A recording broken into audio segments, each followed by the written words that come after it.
Buenas tardes. El tema que les voy a presentar yo, este es un estudio que yo realicé en el Hospital de la Raza. Este es un estudio donde vamos a hablar de la prevalencia de infecciones bacterianas en lactantes. Básicamente se enfocaron este estudio en pacientes lactantes que tenían neumonía y estas a su vez que la hayan adquirido en la comunidad o extrahospitalarias como tenemos. Vamos a empezar rápidamente con una definición breve de neumonías. Vamos a ver que la neumonía es una inflamación de tejido pulmonar debido a un agente infeccioso estimulando la respuesta inflamatoria, resultado en lesiones pulmonares. Vamos a hacer una breve introducción de todo lo que es neumonías y cómo afecta esto en nuestra población mexicana. Se hizo una recopilación de esta información y vimos que es una importante causa en mortalidad en la infancia. La mayor incidencia es de 1 a 5 años de edad, que consume esto importantes recursos en el medio hospitalario y extrahospitalario. También en los registros de todo lo que se hizo en vigilancia epidemiológica, se vio que es una de las 20 causas más importantes que hay dentro de nuestro país y dentro de ellas es la segunda causa de mortalidad en nuestro país. En las estadísticas del Sistema Único de Información para Vigilancia Epidemiológica del 2007 al 2008, donde se reportan neumonías dentro de estas primeras causas, se hizo que en los menores de 1 año se reportaban 34.780 casos y de 1 a 4 años teníamos 36.057 casos de estos. ¿Cuál va a ser la etiología de esto? Bueno, vamos a ver que en las neumonías tenemos etiologías que son de tipo bacteriana, de tipo de virus, que es una de las principales causas en los niños, hongos y parásitos. La clasificación puede ser diferentes clasificaciones. En este caso nos enfocamos básicamente en las que son extrahospitalarias, como se conocen como adquiridas en la comunidad, o en las hospitalarias. También hay otras clasificaciones de acuerdo a su etiología o de acuerdo a su localización, esas no las vamos a abordar.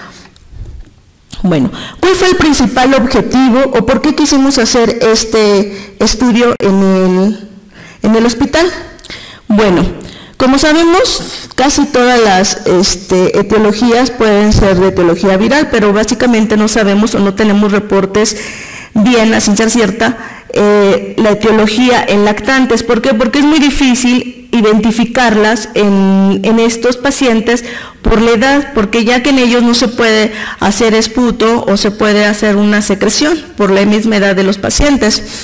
Bueno, el objetivo fue identificar las bacterias prevalentes en neumonías adquiridas de la comunidad en lactantes. Recordemos que los lactantes también se pueden clasificar en lactantes menores o lactantes mayores. Los del servicio de neumología, ellos decidieron que se identificaran en este grupo de edad, de 6 meses a 2 años con 11 meses, que ingresaran todos al Hospital General de Gaudencio Gasca, que está en el Centro Médico de la Raza. ¿Cuál fue la metodología de este estudio?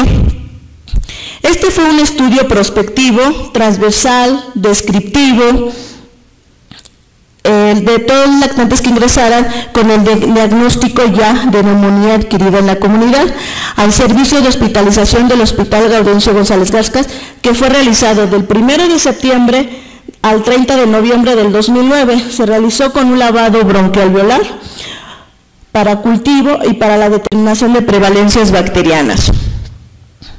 Bueno, ¿cuál fue lo primero? Hay que ver que esto se les hizo criterios de inclusión y criterios de exclusión. ¿Cuáles fueron nuestros criterios? Básicamente fueron clínicos. Primero tenían que estar en este grupo de edad, de 6 meses a 2 años con 11 meses. Tenían que tener cuadros clínicos que esto a su vez ya lo diagnosticaran los médicos adscritos del servicio de neumología del Hospital de Pediatría, de ahí del Hospital General. Estos tenían que tener taquipnea, tenían que tener también laboratorios que previamente se les hacía los ingresos, que era una biometría hemática para valorar sus leucocitos y que estos a su vez tuvieran mayor de 15.000 leucos, que tuvieran una PCR aumentada, una velocidad de sedimentación también aumentada. Y bueno, y sus criterios clínicos que ellos ingresaron con radiografías que tenían que tener infiltrados, condensaciones, que ellos ya diagnosticaron. Una vez que ellos ya diagnosticaban que ese paciente había tenido ya neumonía adquirida, nosotros lo que teníamos que hacer era ir con los familiares y proponerles que para un mejor estudio y mejor tratamiento a los pacientes se les hiciera un lavado broncoalveolar. Este lavado broncoalveolar, como es en pediátricos, es muy difícil realizarlos, teníamos que hacerle una sedación. Con esto se les tenía que hacer que los padres nos firmaran una carta de autorización para que ellos, a su vez, ya que teníamos la carta de autorización, se pudiese realizar el estudio. ¿Por qué? Porque se les tenía que explicar las varias complicaciones que tuviera durante el procedimiento. Una vez que ya se les tenía la carta, se iba al servicio de anestesiología para programarles el lavado broncoalveolar. Una vez que ya se les programaba, ya la anestesióloga en ese momento, ella revisaba por medio del laringoscopio si había alguna alteración o alguna malformación. También esos pacientes no se incluían, tenían que estar completamente sanos y con anatomías normales. Ellos lo que hacían era hacerle un lavado broncoalveolar con ellos con solución fisiológica. Esto se calculaba de acuerdo al peso del niño. De ellos, la misma cantidad, si pesaban menos de 20 kilos, se aplicaba 1 mililitro por kilogramo de peso. Este mismo líquido que entraba era el mismo que tenía que salir. Aproximadamente ellos nos entregaban entre 3 y 4 mililitros mínimo, requeríamos 1 mililitro para hacerle muestra. Esta tenía que ser inmediatamente transportada para su procedimiento al laboratorio. Muy bien. Una vez que ya llegaba esta muestra al laboratorio, ¿qué era lo que hacíamos? Nosotros teníamos que hacer un frotis para valorar si la muestra era representativa de acuerdo a los criterios de Murray y Washington. Si veíamos que esta muestra no era representativa, pues la rechazábamos en este momento, pero básicamente todas las muestras que nos llegaron eran buenas y estaban muy bien contenidas con bacterias. Bueno, una vez que ya teníamos esta muestra, ¿qué era lo que hacíamos? Primeramente, lo que hicimos fue sembrarlas, pero así tal y cuando salía, no nos crecían las colonias. Entonces, pensaron los químicos de ahí, dijeron, bueno, ¿cómo le vamos a hacer para sembrar? Porque es una muestra, son valiosísimas, y más que nada porque estábamos sometiendo a los pacientitos a anestesia y más aparte a un lavado broncoalveolar. Entonces pensaron que de esta misma solución, ¿por qué no la centrifugábamos y viéramos que esa concentración fuera mucho más o mejor obtenida por medio de la centrifugación? Y empezaron a hacer la centrifugación a 2.500 revoluciones durante 5 minutos. Del concentrado que obteníamos de ahí, se tomó con una jeringa estéril, se inyectó en los frascos de hemocultivos de BAC Alerte de Biomedius, y estos los dejábamos incubar de 24 a 48 horas. Bueno, una vez que ya teníamos que eran positivos estos hemocultivos, lo que pasábamos después a sembrarlo eran en medios de cultivo de agar sangre, McConkey, manitol, agar chocolate, y una vez obtenidos hacíamos el aislado. Estos cultivos que nosotros teníamos básicamente no tuvimos contaminación, nos crecían puramente la colonia que era del agente causal. Bueno, ¿cuáles fueron los resultados que obtuvimos? De esta fecha vimos que la mayoría de los pacientitos que tenían eran el 58% presentaban en hombres y el 42% representaba a las mujeres. Con respecto a lo que reporta la Organización Mundial de Salud, nos dice que básicamente las neumonías adquiridas en la comunidad o las neumonías en generales se reporta básicamente en hombres. Estos lo pudimos comprobar también nosotros, que básicamente el 58% que obtuvimos eran de sexo masculino. Bueno, esto los clasificamos también de acuerdo a etapas. Vimos de 6 meses a 12 meses el 11.8 pertenecía a hombres y al 11.8 a mujeres. De 12 meses a 24 meses nos representaba del 27% en mujeres y el 47% en hombres.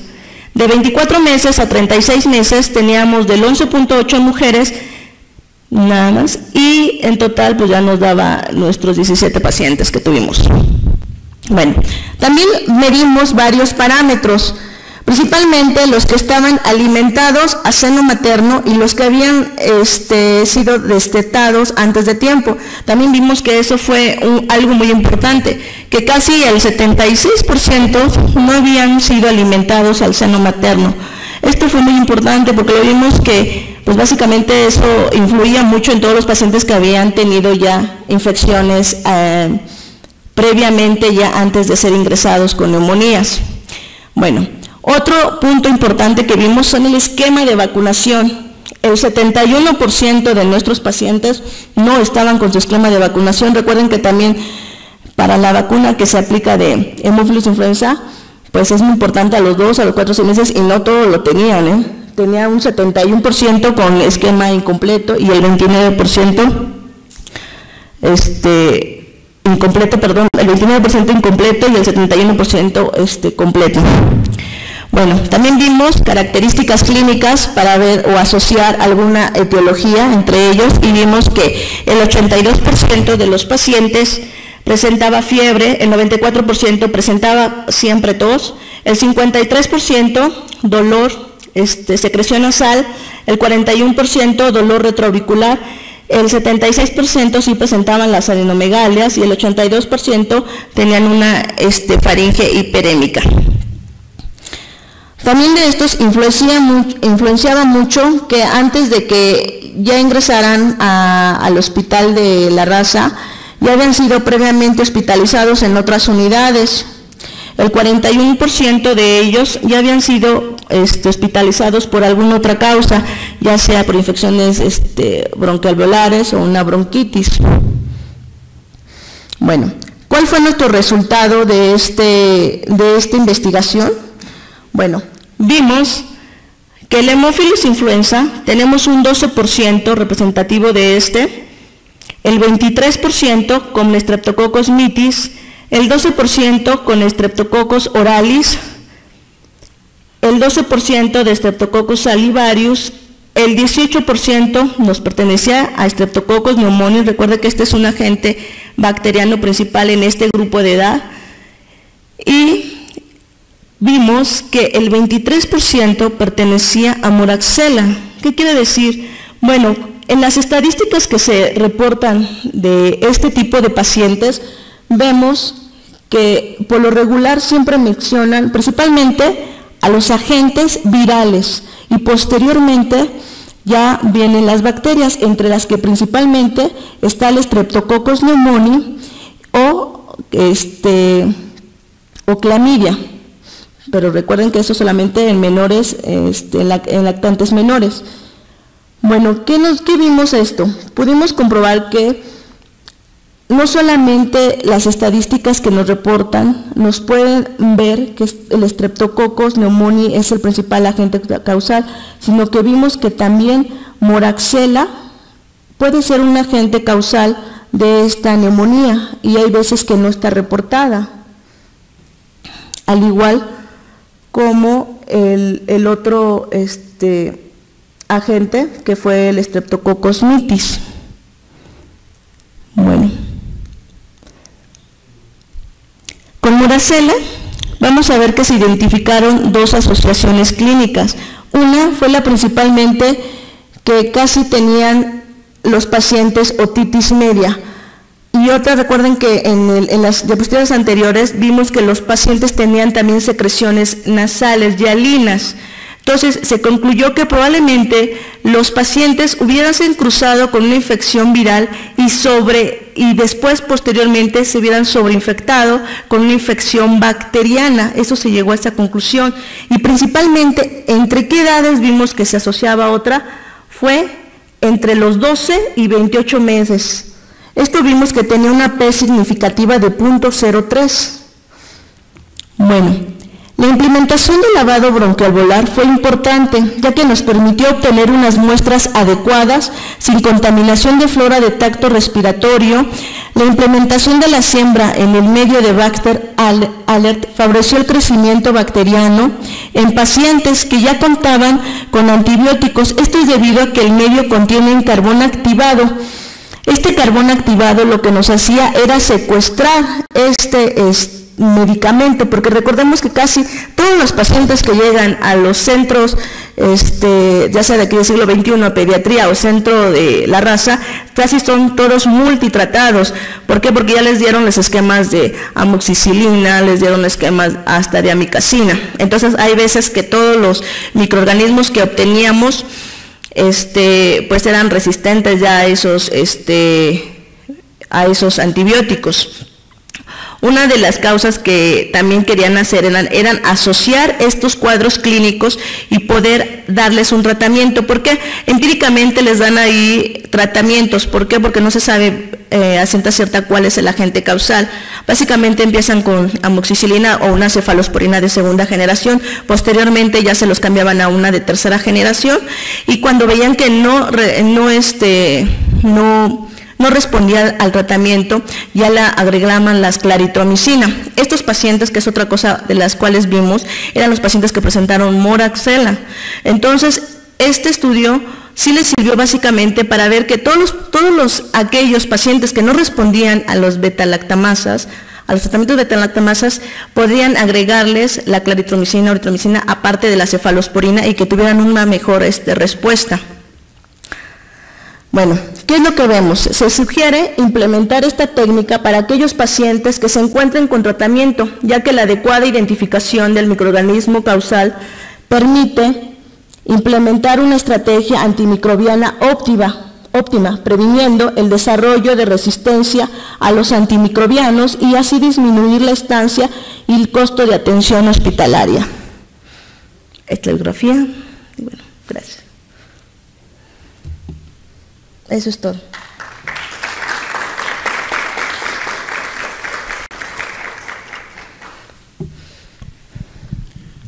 ¿Tendrá el auditorio alguna pregunta para la doctora Laura Palma Alanís? ¿No? Ok.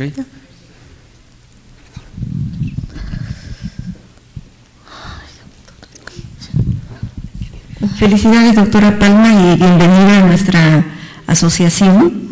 Tenemos pues el reto de que entre más y más jóvenes como tú. En cuanto a tu trabajo, qué bueno que aportaron nuevas cosas. ¿Esa técnica de concentración de bacterias es original? ¿O ya en otras partes la hacen? Porque centrifugaron la muestra. ¿Mandé? La técnica que ustedes usaron para la concentración de bacterias, ¿es una técnica original o ya existe en otras instituciones o en otros artículos? Bueno, las concentraciones de las bacterias no las cuantificaba yo. Básicamente… No es que no pregunto bien. El método que ustedes usaron, una vez que ya tenían la muestra de lavado broncoalveolar, ustedes usaron solución salina y la sometieron a centrifugación a 2500 revoluciones durante 5 minutos. ¿Eso decía ahí? ¿Para hacerles el lavado? ¿O? No, para analizar la muestra. Es que no les escucho escuchar, como vibra mucho. No te preocupes, gracias. ¿Alguna otra pregunta?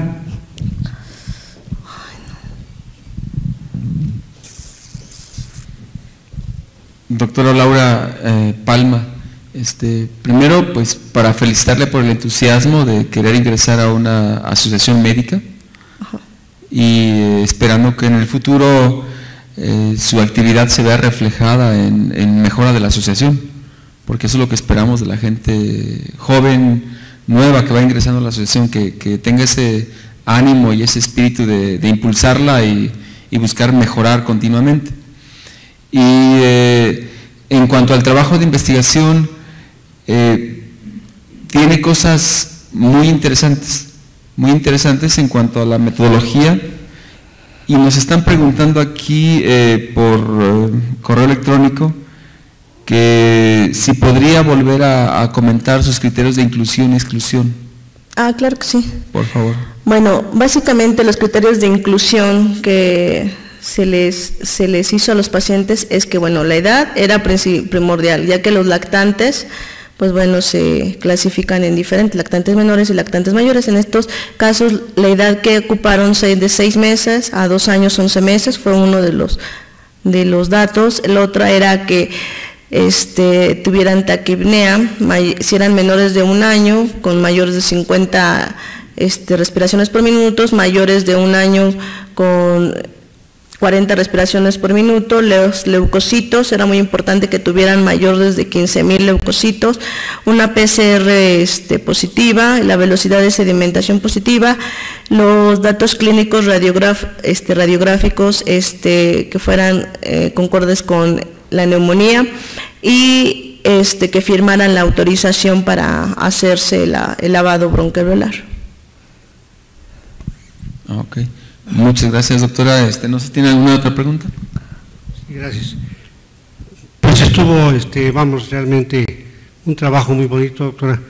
Y la verdad es que me llamó la atención que usted encontrara Moraxella. Esta bacteria es gram positiva. ¿Quién? Ah, Neisseria catarralis. Ah, vaya. Porque sí, me quedé pensando, bueno, esta bacteria no la localizaba, ¿no? Pero vamos, el antibiótico de elección para esta bacteria, ¿cuál fue? Con el que ustedes tratamiento de elección para la enfermedad que presentaba el niño. El antibiótico que resultó mejor para este padecimiento. ¿Sí me doy a entender? ¿El qué? El antibiótico. El antibiótico. Sí.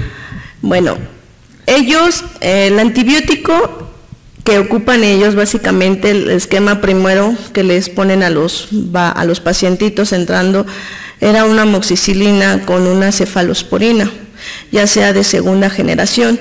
Si veían que no respondían a este tratamiento, le cambiaban la cefalosporina y ocupaban una cefalosporina de tercera generación. Si veían que con este esquema no tenían tratamiento, les quitaban la amoxicilina, dejaban la cefalosporina y la aumentaban a claritromicina. Ya si no mejoraban, hay veces que implementaron los aminoglucósidos en estos pacientes, pero básicamente muy pocos vi que ocuparan los aminoglucósidos con ellos. Básicamente nada más eran las cefalosporinas y las claritromicinas cuando veían, y esos pacientes pues sí fueron pacientes que tenían las moraxelas. Muy bien, doctora Laura Isabel Palma, le damos la más cordial bienvenida a la asociación y esperamos verla aquí todos los meses. Gracias. Bienvenida. Le hacemos entrega de una constancia.